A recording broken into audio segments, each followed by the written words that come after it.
Hello, welcome to Cinemondo. Hey, it's Kathy and Mark. And when Nicolas Cage has a new movie coming out, we like to talk about it because we love Nicolas Always. Cage.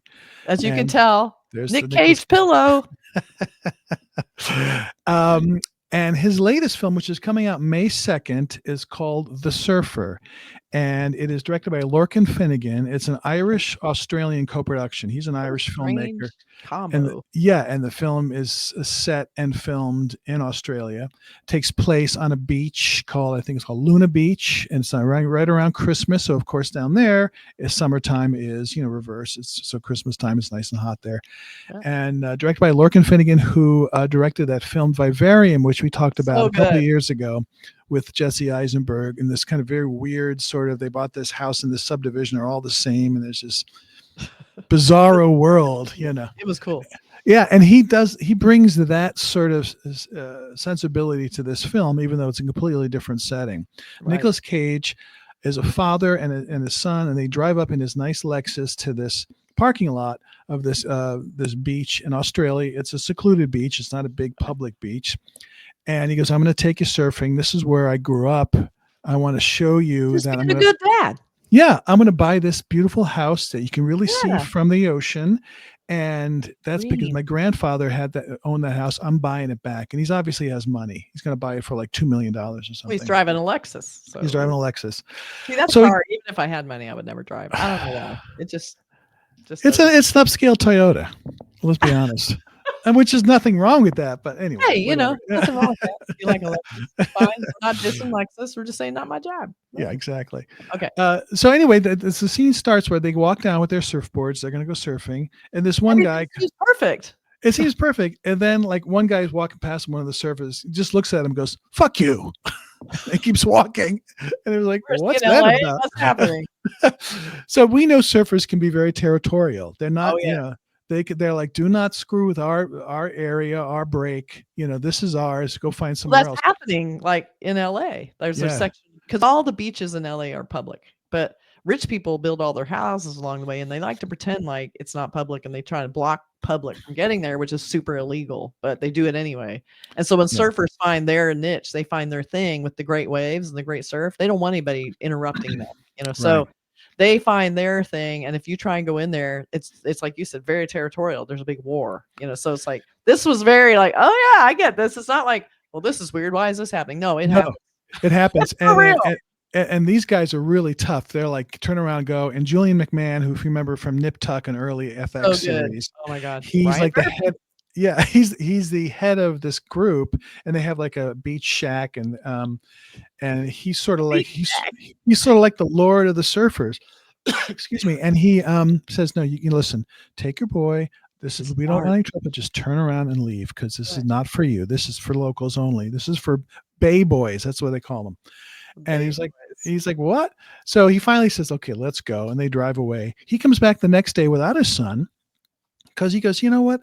I want," and he's got a surfboard on the top of his car.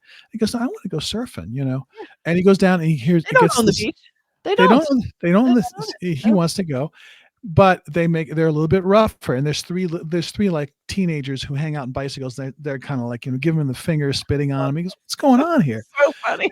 And then it escalates. It's like bad neighborhood, like gangland, but it's on this bright sunny beach. So it's very disorienting to see that. Like, it's the same trope, but in the whole like surreal setting. If you just think of a small beach parking lot, and there's a little coffee shack, at the end, and even that's troublesome.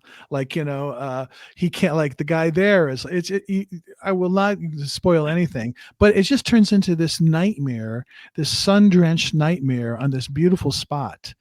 And he can never really get out because his surfer, like, whatever circumstances happen, it always seems like he just can't get away. And I love too, it's almost borderline horror movie, because you're like, it's that isolation. Like, is this a nightmare? Why can't I get out of here? You've had those dreams where you're trying to get out and the hallways get longer and the doors disappear, like weird shit. Yeah. So I love that idea that is playing around with that isolation aspect and being out of control. Because that's the thing, is like, what are you going to do? Like, in a way, you're very vulnerable in a way, because you can't get away. You don't know what's not. But I love they do it bright light. It's kind of like Ari Aster did with Midsummer. Yeah. Midsummer is that it was all in this big, beautiful location with bright sun, but they make it scary or weird, you know? And you feel the heat. They do some sort of effect where you see the heat waves and sort of undulating. Heat ripple kind of. Yeah, and it's him sort of like losing his mind a little bit. Like the one thing that really sets him off is he comes back to his car and his surfboard's gone. And Oh no. He looks down. I was feeling for him. It was like, no. But he looks down because he sees on the surf shack, his surfboard is now the sign. If they put his surfboard up and they put the word sanctuary, he goes, I want my surfboard. He goes down there. And from then it really, really, really escalates. And we won't go past that, except it just turns into, as Kathy mentioned, this horror experience. So you can't leave. Now I'm thinking, why don't you just walk away? But he can't for various reasons, which are explained in the script and in the movie. But Nicolas Cage playing this guy who sort of like good Nicolas Cage in this. Yeah, he's sort of like this hip, sort of cool guy. Hey, I'm doing this, but there's something off about him. Like something's not going right. You mean there's something off about Nick Cage? I know. I mean, you're going to cast him, you're going to get off right from the jump, so you already know there's something up. And this is full on. If you like Nick Cage, it's full on that, and it just gets very weird. It's almost there's elements of some of his other films, like Mandy to a certain extent.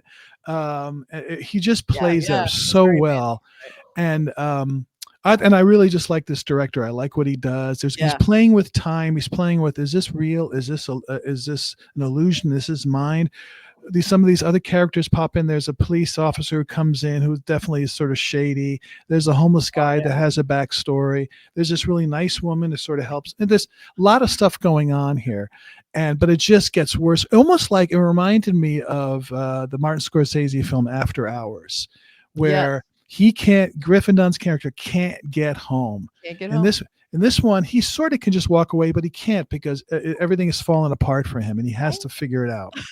I like how this director takes what should be idyllic in a weird way and makes it like the opposite. He takes that and pushes it, like just like his first film, like where all the houses were the same, the variant. It's like they were all these perfect houses, but all exactly the same. So there's this weird sort of like surreal, like almost pattern to it. So you can't even find your own house. It's so weird. Like, where's my own? Is this my house or my neighbor's? Like, I don't think there was even numbers. Yeah. No, you get lost in the perfection. And even they were like, how come no one else is in this neighborhood? So it's that same thing here where you see this beautiful beach. It should be incredible. It's like everything's beautiful, but you have Nick Cage in it, which automatically, okay, something's going to go on in this movie. It's like you're just waiting. Like the whole time I'm like, okay, when's the Nick Cages? Where are they going to start? Because that's what you want. You want some cool Nick Cage thing.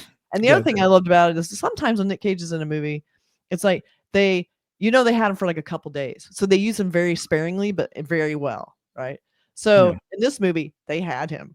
And it was a lot of Nick Cage. You just can't. He's in every scene. It's like, I love that because sometimes I don't mind the minimal Nick Cage, but oh my God, when you get a lot of Nick Cage, it's just glorious. He's in every scene. He is the story. Like so good. I love it. It's like luxuriating and so much Nick Cage. Yeah, and he really takes advantage of it. He's picking some really good movies. There's a while there he was just doing these paycheck movies just because he had to make some money.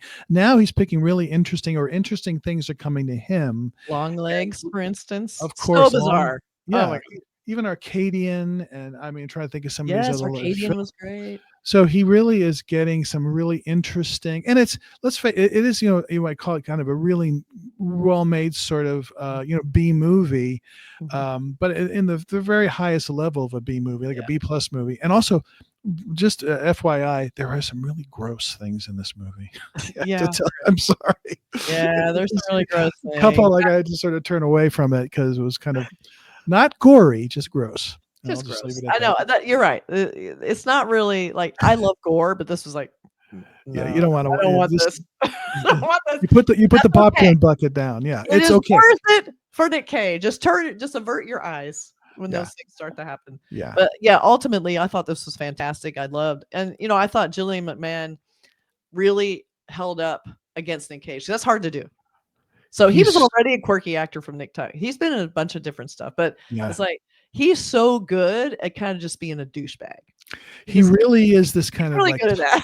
Toxic masculine, like I am, men, and like he was like the boss of the beach, and he's like, what he's, he had all these young guys, these surfers to do whatever he wanted. He was at this guru at this beach shack. Yes. And I'm the king of the beach. yeah, and it was a formidable foe, and those two together were fantastic, and the scenes together. And has an interesting sort of stuff going on in the movie. I don't want to give it away. I love to talk about it, but it would be spoilers, and we don't want to do that. We'll wait because it's new, so we don't want to spoil it yet. But yeah, let us know in the comments if you see it, if you liked it, and you don't necessarily let us know about spoilers, but don't spoil it for people. And one other quick note: I loved the music in it. The music is so incongruous to what is going on. It's almost like the music Angelo Badalamenti's film and music in Blue Velvet. It's like na, na, na, na, na, but all this weird stuff's going on, and there's this weird orchestral music. It's just more surreal. Very surreal. That's why I wasn't like the whole time. Like he seemed like an unreliable narrator. I wasn't sure what was real or not real. That's why the music kind of helped with that disorienting effect in the whole movie, let alone the kind of wavering weirdness and the blending. Yeah. Like when he starts kind of losing his mind, it's like, what is happening? What is real? I don't know. Is there even a beach? I'm not even sure. I know. I know. Yeah, you question it, but that's what makes it really good. You watch the whole movie, and it kind of comes together in a nice way. And so, high recommendation for The Surfer. It's coming out May 2nd, I believe, to theaters and streaming. So seek it out. Seek it out because it's just really well made. It's Nick Cage, people. That's all you need to say, really. That's all you need to know. Yes. Exactly. So check it out, and don't forget to like, comment, subscribe to our wonderful podcast. I'm trying to find the thing. How's that? Look at that. Very sharp. Over 56,000 plus. And so we keep growing, and it's exciting. So we love to hear from you. So leave comments. We read them all. So definitely leave a comment and let us know what you think. Yeah. And check this movie out. It's coming soon. It's well worth it. The Surfer. See you at the beach. Bye.